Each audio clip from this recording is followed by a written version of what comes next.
Assalomu alaykum. Men hozir to'yimli quymoq tayyorlashni o'rgataman.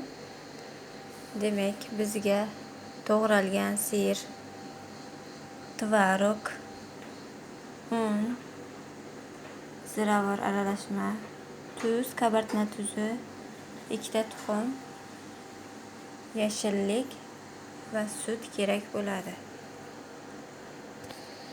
Mana 2 ta tuxum chaqib oldik. Endi bunga 1 stakan sut qo'shamiz.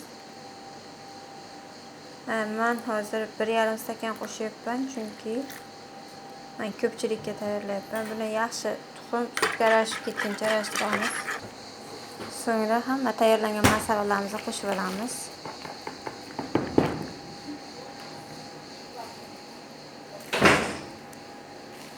So'ngra tvorogda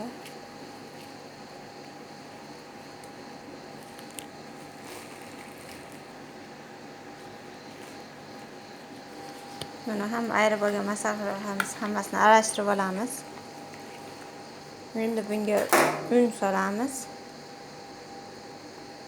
Unda xamirda yumshoqligiga qarab 2 yo 3 bardak stakan solasiz. So'ngra aralashmalarni solyapman. Mana bundan yumshoq xamir quramiz. Mana tvorogli quymog'imiz tayyor bo'ldi. Mana shu yumshoqlikda bo'lishi kerak. Xamirimiz ustini o'rab 15 daqiqa tindirib qo'yamiz. Mana biroz qo'lga yopishadigan xamir bo'ladi. O'shaning uchun yog'lab yoyib olamiz.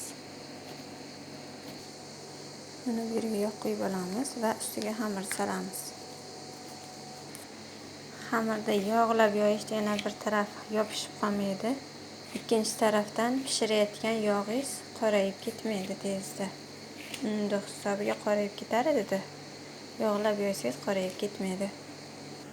Mana juda ingichka ham kesib yoyib yubormaymiz. Buni har kes istagiga ko'ra kesishi mumkin. Men bu stakandan foydalandim. Yumaloq chiroyli chiqadi. 4 burchak pichoqni o'zida kesib qo'ysangiz ham bo'ladi. Mana dumaloqchalarimiz tayyor. Bularni endi yog'imiz o'ta qizib ketmasdan pishirib olamiz. Mana endi orqa tomonni o'girib olamiz.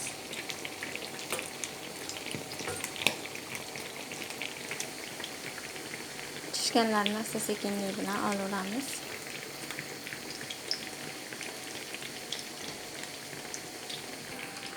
Mana pishishda davom etmoqda.